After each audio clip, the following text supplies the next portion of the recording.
No one plans to restart their life in a roadside motel. No one dreams of fleeing with a child in the back seat, driving aimlessly, eyes blurred by old tears. But sometimes, the road is the only place where pain can finally breathe. And that's how it all began. On a cold night in a winter that seemed endless, Carla gripped the steering wheel as if it were the last thread tying her to reality. The coastal road of Maple Harbor stretched before her, empty and silent, like a dark hallway with no exit. In the back seat, Luna slept, her messy blonde hair and a blanket draped over her small shoulders. Her steady breathing was the only sound quieting the storm raging inside. Carla didn't know where she was going. She only knew what she had to escape. Words that hurt more than fists, broken promises, long nights, and colorless days. She had no plan, just fear, exhaustion, and a desperate urgency to protect her daughter, even if that meant sleeping anywhere, even if it cost her everything. That's when she saw it. An old sign with flickering red letters. Seaside Motel. The name didn't promise much, but in that moment, it was enough. She slowly pulled over, glanced in the rearview mirror at Luna still sleeping, and felt her heart pounding so loud, it seemed to echo through the night. She got out, hesitant, clutching her coat tight around her body. The wind carried the scent of the sea and of solitude. The motel's front office glowed with the tired yellow light. The bell above the door chimed, and that's when she saw him for the first time. Dylan, a man with quiet eyes and a reserved posture. He stood behind the counter, a coffee mug in his hands, as if he belonged to the furniture. He didn't ask questions, didn't show judgment. He simply handed her the key to room 8 with a nearly imperceptible nod. She took the key without meeting his eyes, but in that simple, wordless gesture, there was something different, an absence. Something she couldn't quite name. The door creaked as it opened. The walls were worn, the bed covered in a plain blanket. But there was silence. And there was peace. Luna remained asleep, and Carla finally sat on the edge of the bed,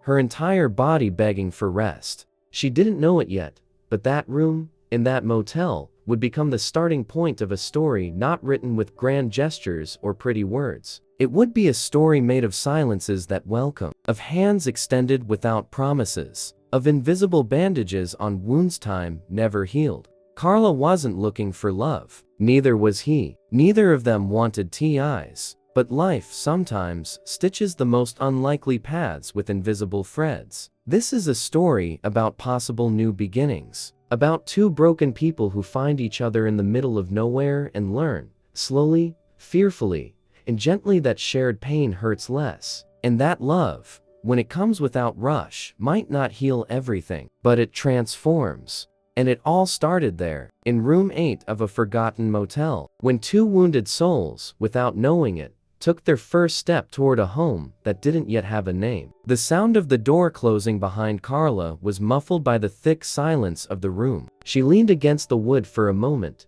taking a deep breath, as if only now allowing her body to feel the weight of accumulated exhaustion. Room 8 wasn't pretty. The walls bore the marks of time, the carpet was worn, and the furniture too simple for any lasting memory. But for her, in that moment, it was a refuge, a temporary shelter between what was left behind and what hadn't yet been named. Luna was still asleep, her long lashes resting peacefully on her delicate skin. Carla tucked the blanket around her daughter, sat on the edge of the bed, and let the silence of the room wrap around her. It was a different kind of silence, not the one that comes with loneliness, but the kind that welcomes. At the front desk, Dylan sat back in his old wooden chair, his gaze fixed on the window. He didn't know who that woman was, nor why she had arrived at that hour, but something about the way she held the key, the way she avoided his eyes, the way her shoulders remained hunched even after the danger had passed, felt familiar. He didn't need words to recognize the weight of someone on the run. Dylan wasn't the owner of the motel. He just worked the night shifts. He had taken refuge in that place after a tragedy of his own. He hid there, among silent check-ins and empty nights, where he could be nothing more than a man quietly carrying his pain. At 3:40 a.m., Carla stood and walked to the window, looking out into the motel's courtyard. The red neon sign flickered without rhythm, and beneath it, a solitary figure walked toward the side shed, carrying a bucket and some tools. It was Dylan. His steps were calm, almost melancholic. There was something in him that seemed at peace with the absence of noise. Carla didn't want to talk or say thank you. She was tired of having to seem polite, strong, whole. That night, all she wanted was to sleep without fear, even if only for a few hours. The next morning, the sunlight crept gently through the window. Luna was already up, curiously examining the faded patterns on the wallpaper. Carla stretched slowly, still feeling the heaviness in her body, but for the first time in a long while, she felt something nearly forgotten: safety. She went downstairs with Luna to pay for another night. Dylan was there, as if he'd never left. He looked up, but said nothing. He simply noted the extended stay with a nod and handed her the same key. Carla nodded back with the quiet "thank you," nothing more. The following days went on like that. Quiet, careful. Carla didn't ask questions. Dylan didn't push. She left early, got food for Luna, returned, and closed the door. Sometimes, he left a new light bulb by her door, or fresh sheets silently. They barely looked at each other, yet somehow, they knew more about one another than they realized. At night, the distant sound of the sea mixed with the cold wind, and Carla began to feel that this place, though temporary, offered something she hadn't felt in a long time: anonymity with dignity. She didn't have to tell her story to be respected. And Dylan, in his quiet routine, found a kind of purpose in not invading her space. By protecting her silence, he was also protecting his own. In room 8, between peeling walls and the salty breeze slipping through the window crack, something rare was taking root. A space where no one had to explain their pain, where the presence of another, even wordless, began to make a difference. Time in Maple Harbor seemed to move more slowly. The mornings were cold, but with clear skies. Carla spent her days trying to keep a gentle routine for Luna: short walks along the nearby beach, crayon drawings on the bed, and made-up stories to fill the quiet spaces of a past she still couldn't explain. But despite her effort, silence still lived with them.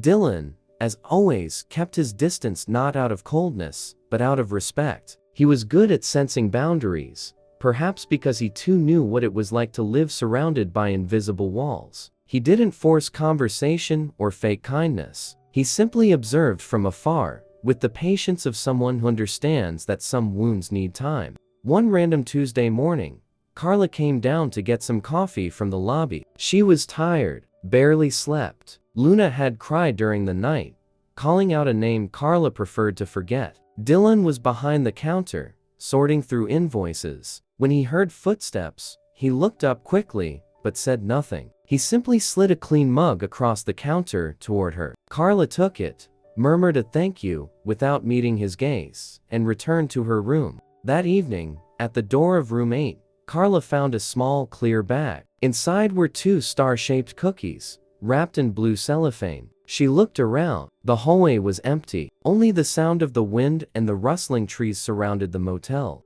She held the bag for a few seconds, unsure what to do. Then she went inside, handed one of the cookies to Luna, and watched the girl smile, surprised. It was just a small gesture, but in a world full of uncertainty and escape, it meant a lot. The next day, Dylan found a carefully folded note beside the front desk door. It was written on plain notebook paper and had just 4 words in small, almost shy handwriting: "Thank you." It meant a lot. He read it, folded the paper, and slipped it into his shirt pocket. He didn't smile, but something in his chest felt lighter. From that day on, something subtle began to change. Carla still avoided long looks, still preferred the isolation of her room, but her steps down the hallway were no longer rushed. Luna, on the other hand, began to explore the motel grounds, curious, light, as if she could already see something different in the place.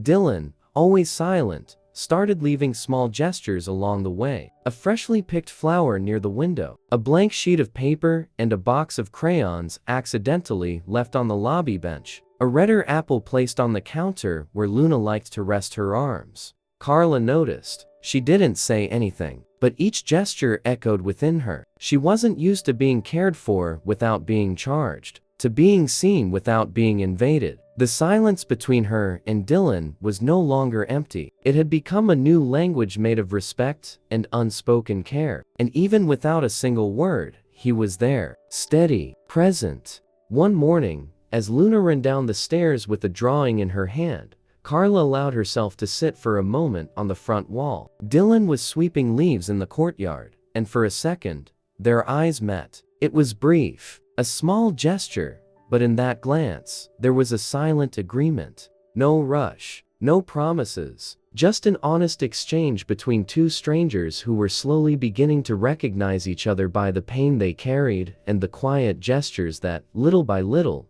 began to heal. That afternoon, the breeze carried with it the scent of the sea and a gentle warmth that made the air feel lighter in Maple Harbor. Luna ran down the motel's outside hallway, a piece of chalk in her hand, drawing little flowers on the low wall that separated the rooms. Carla, sitting on the doorstep of room 8, watched in silence, her gaze distant, thoughts still tangled in memories that refused to quiet down. Dylan was on the porch across from her, sanding the wood of one of the windows long in need of repair. The rhythmic sound of sandpaper against wood blended with Luna's soft laughter and the whisper of the trees. It was Luna who broke the day's rhythm. She ran up to Dylan with the drawing in her hands and said, with the sweetness only children know, "I made it for you." It was a crumpled sheet with a yellow sun, 2 stick figures holding hands, and a heart in the middle. Dylan looked at Carla before taking it. She hesitated but said nothing. He took the paper gently, as if it were something precious. "Thank you, little one," he said, his voice low and raspy. Luna smiled and ran off again. The silence that followed between him and Carla wasn't uncomfortable. For the first time, there was room for something more. Then Carla, almost without thinking, stood up, walked to the edge of the porch, and said, staring out at the horizon, "She draws so she doesn't miss what she can't understand." Dylan stopped what he was doing. He stood silent for a few seconds before answering, "Mine used to draw too." Before. She looked at him, surprised. Dylan put down the sandpaper and sat on the wooden porch step. His eyes were fixed on the ground, but his voice came out steady, though heavy with something old. "My nephew, Ian. I raised him since he was 4. He was my sister's son. When she died, he was all I had. We lived just 2 blocks from here. It was just the 2 of us. Until an accident. At the end of the street. A drunk driver." The words came slowly, as if he'd rehearsed them countless times, but never had the courage to tell anyone. Carla didn't reply. She sat too, a little farther away, her hands clasped in her lap. The silence that followed was different from the others. It was heavy, but necessary. "After that," Dylan continued, "I couldn't live in that house anymore. Every corner had him in it. The smell, the laughter, the toys scattered around. I ended up here. I knew the guy who owned the place, asked to work the night shift. I wanted to avoid the mornings, you know, the people, the noise." Carla nodded slowly. She understood. Every word of his seemed to touch a mirror inside her, reflecting a pain she couldn't name. "And you?" he asked, still not turning his face toward her. She took a deep breath, looked toward Luna in the distance, who was trying to climb a flower bed, laughing. "I ran, not because I'm strong, but because I couldn't keep pretending I wasn't dying inside. For her, I left." Dylan said nothing, just nodded, respecting the boundary she wasn't ready to cross. They stayed there, for a few minutes, in silence. The kind of silence that doesn't ask for answers, just presence. A simple moment, on a worn-out porch, where for the first time, words were spoken not to fill emptiness, but to share the weight of existing. In that quiet exchange, between careful confessions and reopened wounds, something began to shift. For the first time in a long time, Carla felt that maybe, just maybe, she wasn't alone in her pain. The next morning, the sun peeked shyly through thick clouds, casting a soft light over the seaside hotel's courtyard. The sound of seagulls in the distance blended with the rustle of leaves, and for the first time in days, Carla opened the room's curtain with a gesture that wasn't entirely mechanical. Luna was already awake, excited to explore the back garden, an unkempt area with tall bushes and a few stubborn flowers surviving among rocks and dry soil. It was a simple, nearly forgotten place, but for a child, every corner held a little universe. Carla hesitated, looking out the window, then decided to go with her. She grabbed a light sweater, slipped on her worn canvas shoes, and walked downstairs slowly, like someone still learning to trust their own shadow. Luna ran ahead, thrilled to be outside, laughing with her arms wide open as if dancing with the wind. Dylan was by the shed, organizing some old tools. He looked up when he saw them, but said nothing, just watched. There was something careful in the way his eyes rested on Luna, like he saw in her lightness something that once belonged to him. Luna approached slowly. Dylan crouched down. No rush, no exaggerated gestures, just holding a box of old toys, things he'd kept for years, remnants of a past he couldn't throw away. Among them, a red toy car with chipped paint, and a brown teddy bear missing one ear. "Would you like to play with these?" he asked gently. Luna nodded with excitement. Carla, watching from a few meters away, hesitated. Her instinct to protect still ran high. She didn't know this man, but something in his restraint, in the respect he showed for their space, slowly calmed her fears. Dylan handed Luna the teddy bear, and she accepted it like it was brand new. She sat on the grass and started making up stories, voices, and adventures. Dylan just stayed nearby, quiet, resting on one knee, honoring the play without intruding. Carla approached slowly, sitting on a worn wooden bench. She said nothing, just watched, eyes fixed on her daughter. Dylan sat too, at a comfortable distance. The silence between them now felt less like a shield, more like a place of rest. "It was his," he said, nodding toward the teddy bear. "Ian slept with that thing until he was 10. Carla looked at the toy, then at him. Luna had to leave everything behind. She only brought what could fit in her backpack.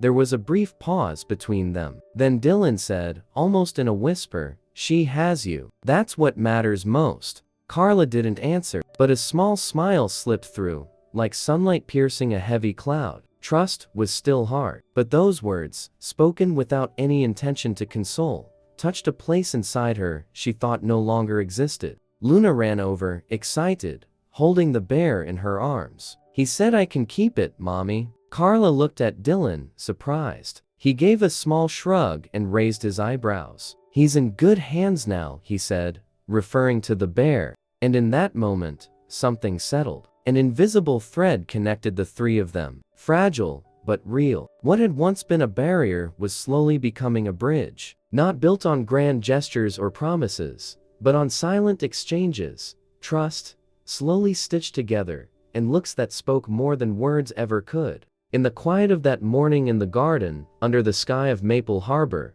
a grieving man and a fleeing woman took a timid but essential step toward something new, something neither dared to name just yet. The rain began in the late afternoon, thin and steady, like it was washing the entire town in silence. The sky darkened early over Maple Harbor, and the streets grew empty, with the lights reflecting on the wet pavement like trembling mirrors. At the seaside hotel, the sound of raindrops hitting the roof filled the space with a sad, hypnotic melody. Inside room 8, Carla paced back and forth, restless. Luna slept deeply, unaware of the weight falling on her mother like an invisible avalanche. The phone on the dresser had buzzed minutes earlier. A number she knew well, even without a name. A voice from the past, cold, sharp, still capable of making her shrink from the inside out. The message was short, 3 sentences, direct, cruel. "If you think you can run, you're wrong. I know where you are. This isn't over."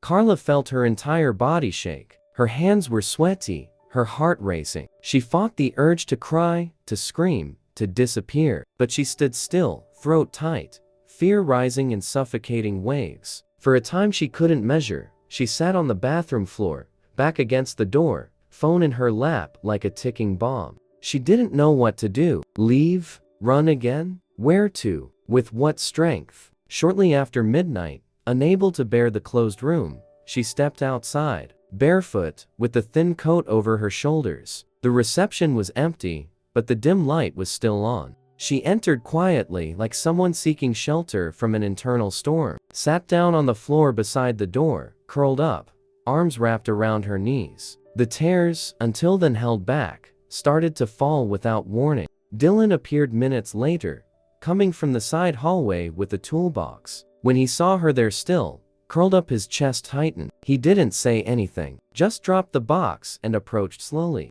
He sat beside her, silently. For a few seconds, it was just the two of them, listening to the rain and the silence between them. Carla didn't look at him, but she didn't pull away either. It was as if she knew that, right then, he wouldn't ask anything. And he didn't.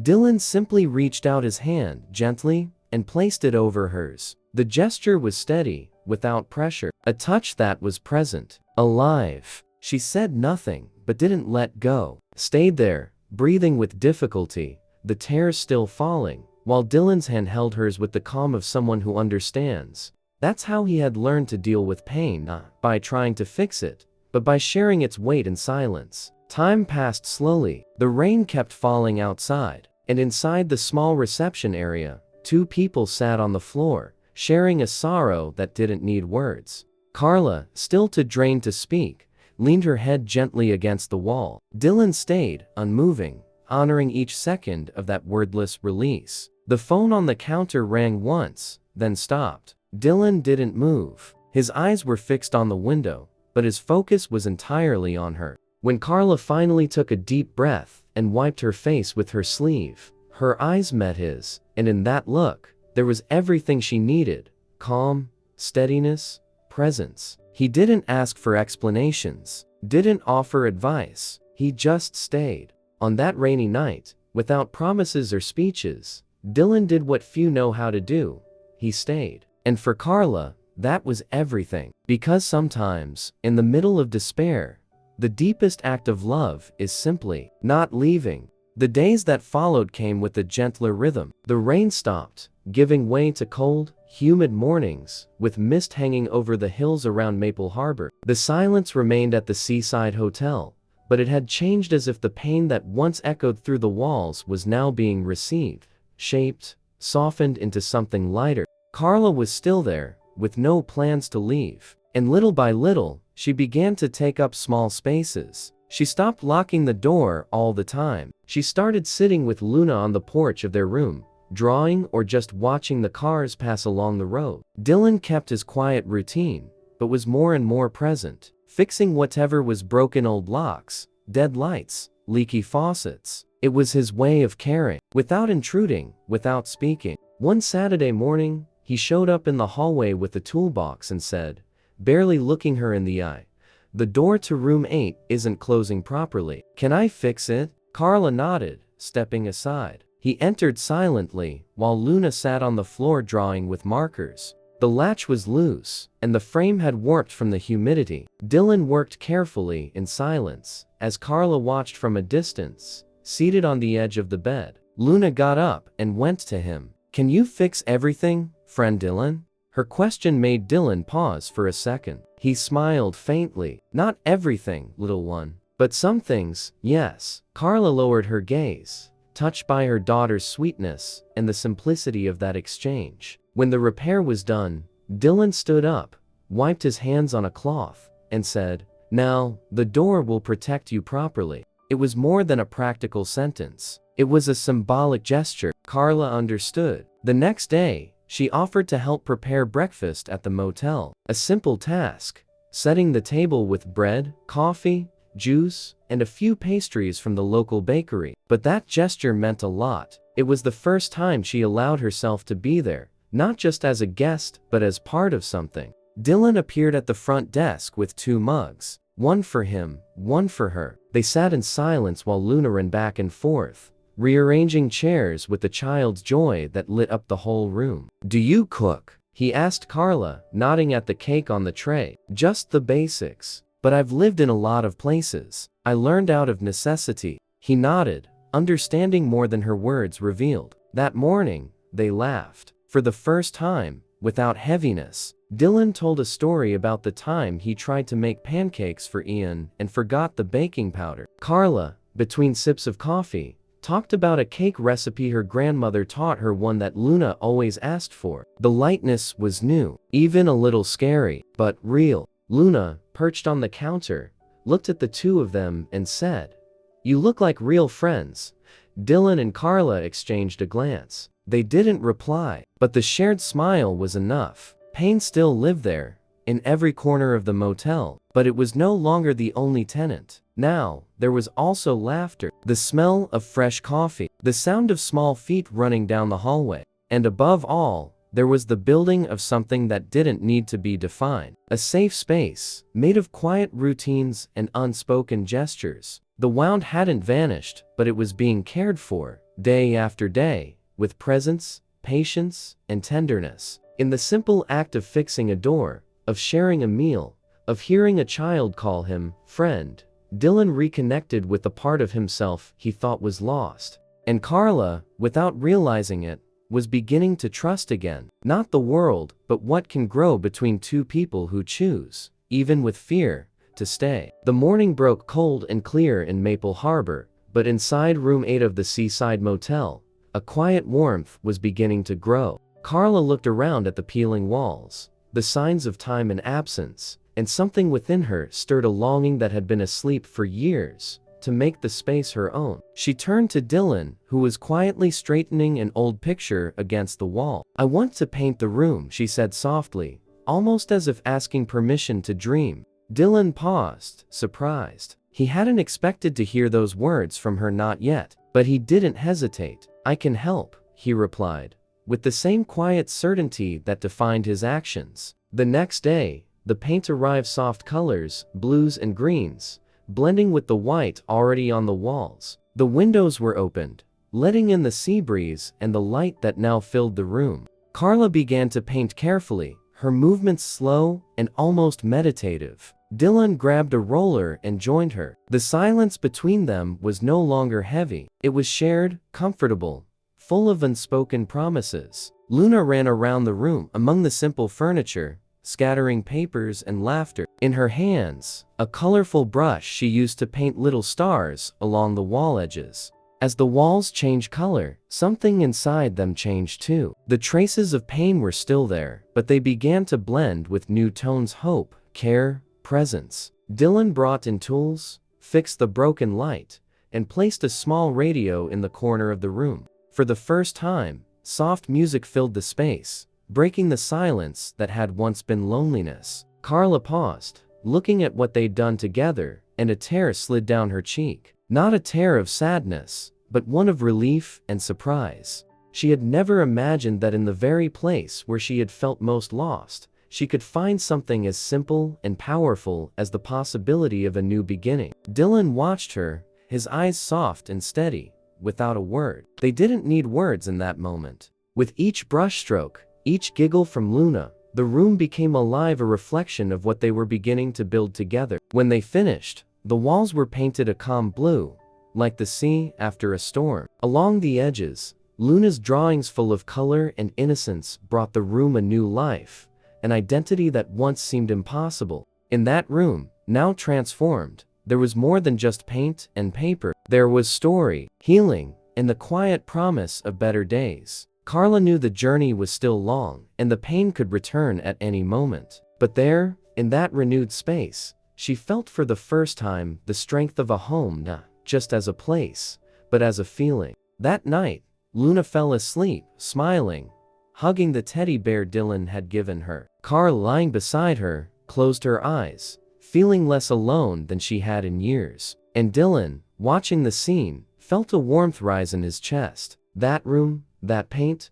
those little stars on the walls, they were the beginning of something none of them dared name yet, but that already pulls strong, like a new life being born. Texto Padroom 8 was unrecognizable. The calm blue now covered the walls, contrasted by Luna's colorful drawings, made with so much care. What was once a cold, empty place now pulsed with the quiet energy, a reflection of the transformation happening not just in the room, but within each of them. Carla adjusted the small wooden table in the center of the room, preparing it for a simple dinner. She set down a white napkin, a plate for each of them, and 2 small candles whose soft light warmed the room with a welcoming glow. Luna ran around, anxious and excited, while Dylan watched in silence, holding a bouquet of wildflowers he had picked from the motel garden. It was a simple moment, nearly wordless, but full of meaning. Behind the gesture was a silent promise of care, of presence, of a home being built brick by brick,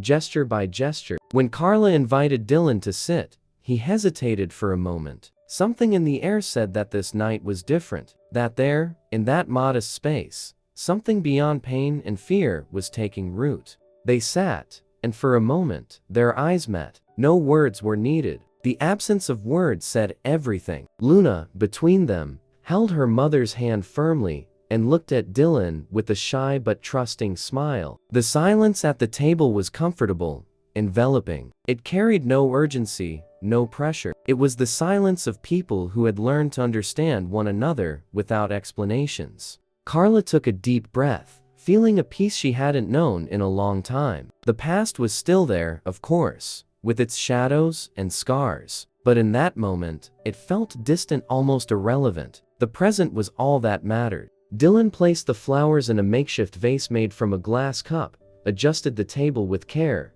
and without taking his eyes off Carla, said softly, "Here, together, is where I want to be." His words weren't a request, nor a loud promise. They were a whisper that sealed an invisible pact, a decision to stay, to build, to believe. Luna, sitting between them, squeezed their hands in a gesture that seemed to seal that silent agreement. A home not made of walls or keys, but of presence and mutual care. The dinner unfolded with shy laughter, knowing glances, and the sense that despite the storms inside and out, this was a safe harbor. When the last candle burned out, Carla looked at Dylan and smiled, a real smile full of gratitude and hope. He returned her gaze with eyes that said more than words ever could. That night, Room 8 was no longer just a temporary space, a shelter. It was a home, a place where the past could finally rest, where the present could be lived with lightness, and where the future was beginning to be drawn,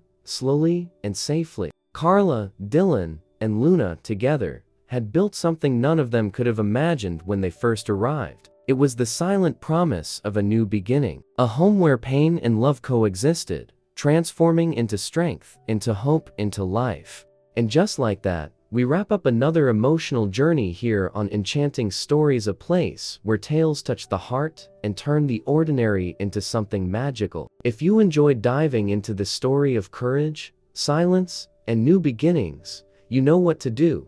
Give us a big thumbs up to help the channel grow, and don't forget to subscribe so you never miss the next story that will make your heart beat a little faster. And hey, tell us in the comments which city you're watching from. Who knows? Maybe one day, we'll create a story inspired by your corner of the world. Here at Enchanting Stories, every click is a step toward more dreams, more emotions, and deeper human connections. So come along on this journey with us, there's so much more to come. See you next time, everyone.